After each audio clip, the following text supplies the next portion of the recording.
Hey everybody, so it's Steve, and I'm back today to eat a little humble pie. I want to say thanks to Tales from Cryptomancer, Bulldog, and Gank, who also offered to maybe I'll be on the Gank show one day, and he's going to go over this as well because there was a lot of confusion in MavTrack. A lot of people didn't quite understand what was going on with player staking, and if you would have to stake SPS to earn in the future. I will say right now, it does seem you will have to have SPS stake to continue earning rewards in the future.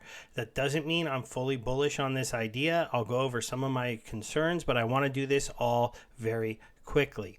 So this is what I now understand. When we look into the rewards pool for ranked battle and SPS staking rewards, there were these two pools that added up to 15 million SPS per month that were going to be given out.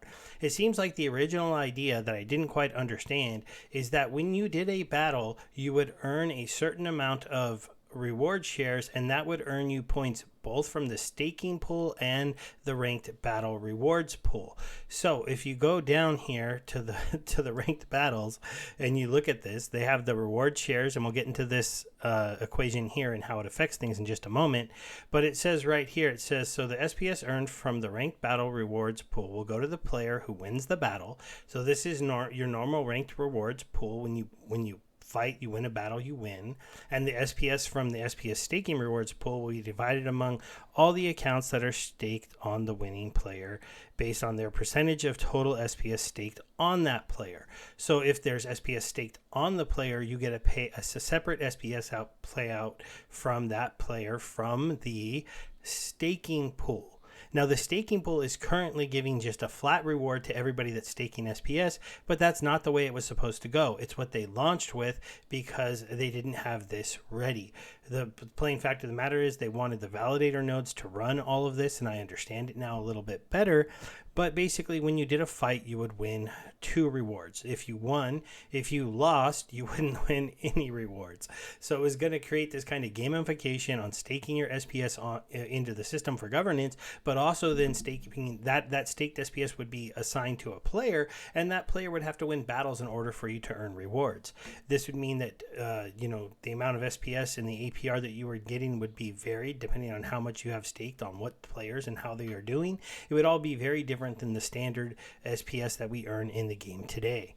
So and now I understand how these are working. Basically, if you stake 300,000 SPS into the game like I have, and you got it onto a player who was averaging a rating of 300 when they were playing for the year, I would earn around a 50% APR on the year, according to what they are suggesting in this sheet. Again, all of these numbers are examples. It doesn't really matter, but as you can see, they're envisioning this number, 300,000, as being kind of the point at where even if you did 600, you could double that on a player on 400,000 and earn a tiny bit more. You got to kind of look at this kind of as a guide. Basically, they're saying there's no way anybody should have more than 1,000 SPS staked on a low level player, because that would be ridiculous for what you would get when they win. Your return would be very small.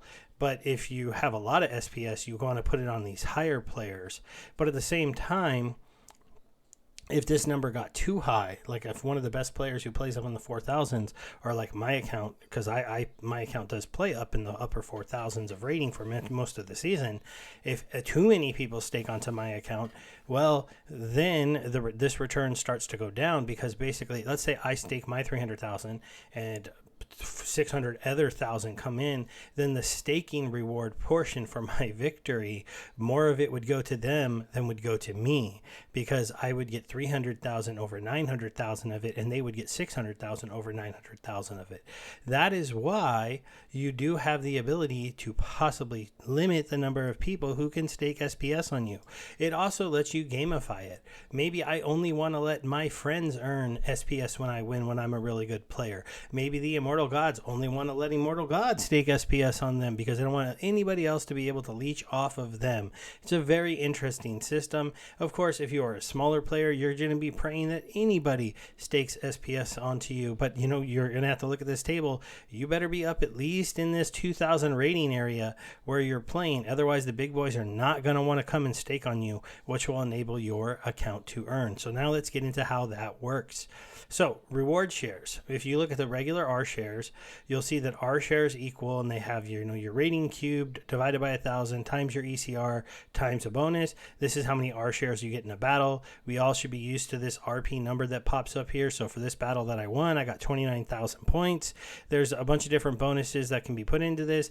There's also a post over here that we won't really go over too much, but these are the ones where the lower level cards have some minuses. So, this isn't perfect. They need to update this documentation to really show how this is calculated. But then you go over here to the SPS white paper, and you see that reward shares, which will end up equaling the reward shares you earned times SPS staked over SPS staked by plus 1,000. So let's look at two very quick examples with a calculator.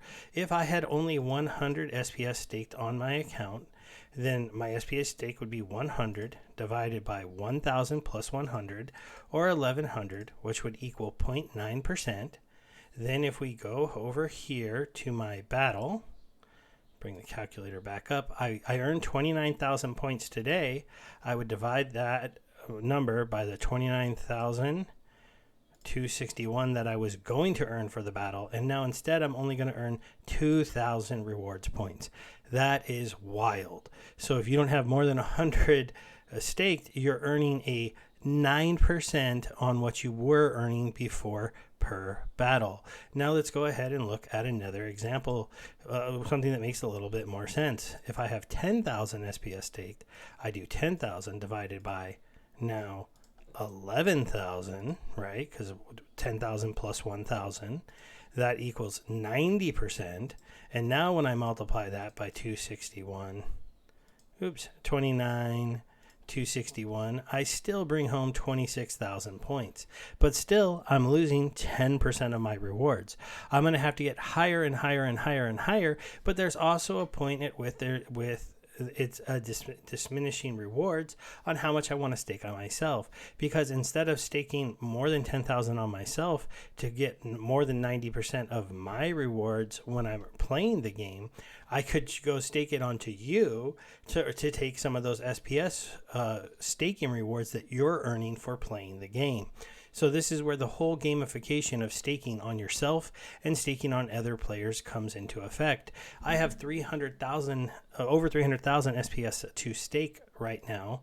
And am I going to want to put all of it on myself, all 328,000?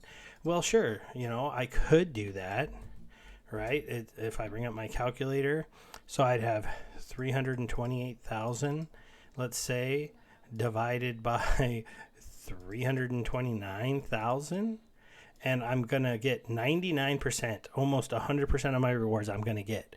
But that means I'm only gonna earn SPS staking rewards on my character when I win a battle. So my character is gonna determine my entire APR.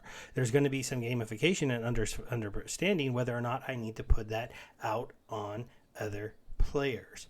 So let's go ahead and get into, me once again apologizing that I did not fully understand this. I didn't understand where the rewards were coming from.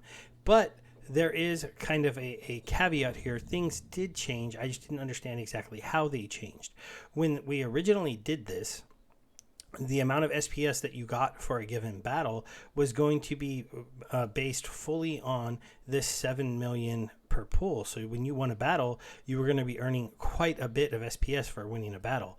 But then they did the change where instead of having that 7 million there just for one ranked battle in Wild, because that's all we used to have, and they were just going to be adding it on because we got DEC in chess, they said, okay, we're going to take DEC out. We're going to take that amount that should be earned for when you're doing ranked battles. We're going to put some of it into chess, and we're going to leave some of it for ranked battles. So now these numbers are still all going to be here. They're going to be there for you to earn in your chest, for you to earn in your battles. But in order to get the rewards points to be able to keep earning them, you're going to need to stake SPS. You can look into the town hall video on I'm sorry, that's the wrong one. The one that you need to look into was the one on July 8th, where Matt clearly does state that. And you have to go January, June, this one, July 12th. Oh, yeah, July 11th, this one here. So on this one here, Matt very clearly states that staking SPS will be coming to the game, and you will have to stake to earn, and you will not be able to earn if you don't stake SPS. I remember that he said that, and I thought they kind of came off of it. So I will end this with this one little caveat. Things are still a little bit up in the air until the team comes out and does an official post stating how player staking is going to be working. We can only kind of go off what is in the white paper, which is a little bit outdated, and what is and what has come out going forward.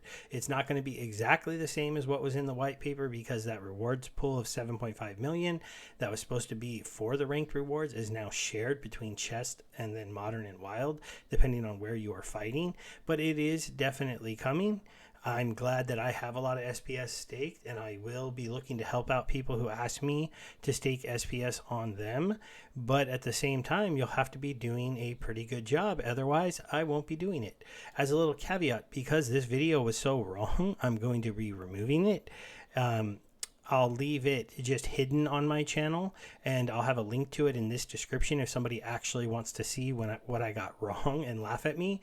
But going forward, I will definitely try to dig a little bit deeper before the things come out, because I really thought I was right on this, and that the SPS staking was kind of a side thing. But that's because that's, I think, what it originally intended to be. It was going to be a side thing while you still earn DEC. Some people will debate me on that and say that Matt always meant to replace SPS with DEC, but I don't think they knew they were going to do that at the time that they were doing things. I thought that the flywheel, this thought came a little bit later, and that's why they decided to do what they did with that kind of stuff.